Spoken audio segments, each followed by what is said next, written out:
Your thirst for love should not be at the expense of a black child's safety. Let's get into it. Too many of our babies are childhood victims of SA. 50% of the time, it's someone they know.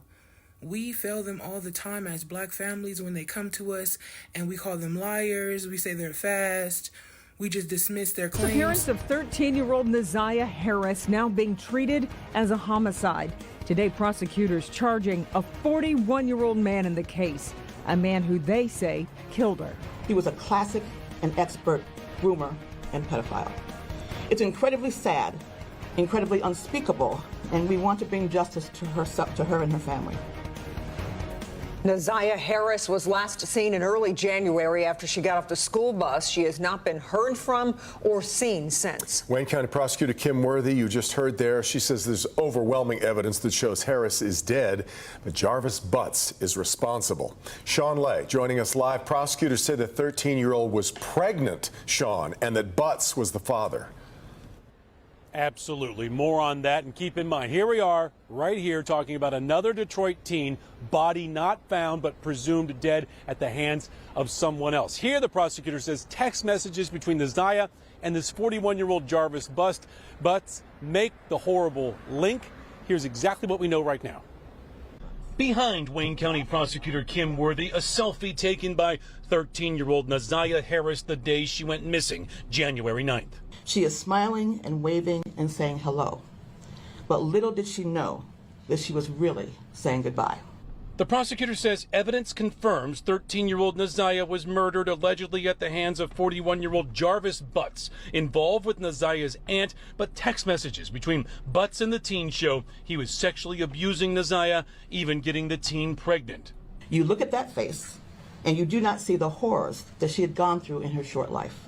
The exploitation, the molestations, the sexual abuse, and the pregnancy that she was concealing. A great aunt and cousin of Naziah say long before the girl went missing, they were waving red flags to the family and to authorities that Butts should not be around Naziah or other kids. They allege those closest to the teen did nothing. She might have been able to be saved. They didn't report her missing to the day after she went missing.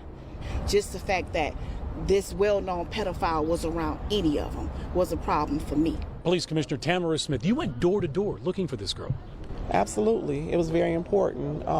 Like losing a child, I have children. I couldn't imagine that. Would you do that to a child? How does the family not know what's going on? We take a lesson from this.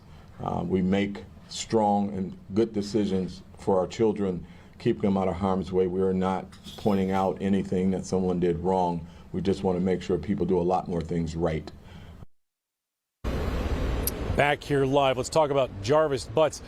41 years old. He's been locked up, guys, in Wayne County Jail for quite some time on unrelated charges that he is now officially facing today of similar sex crimes against a girl younger than 13 and another child who was about 4 years old at the time, prosecutors say, of the criminal sexual conduct. Now, he'll be in court tomorrow on Naziah's charges, the murder and criminal sexual conduct. Tomorrow morning, we'll be there for sure. We're live. Sean Lay, Local 4. That's a horrendous story. All right, Sean. We dismiss their claims and we don't protect them. And Naziah's story is just one of so many.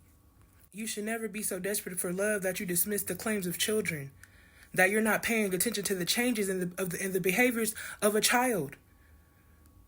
They said her family was warned, her family knew, nobody reported her. How are we failing black children as black women? All these black women in her life, and nobody could tell that this baby was going through it, that this baby was pregnant.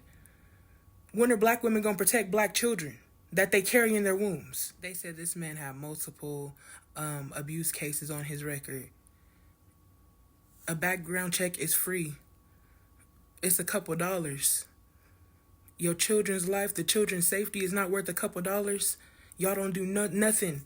Y'all don't do no vetting on these men. He cute, so oh, that's my man. Not knowing that they predatory towards our children. Preying on them. Nobody did nothing. Nobody said anything. This is why it's perpetuated in our community. SA in childhood. Incest in families. Because nobody says anything. These men go protected.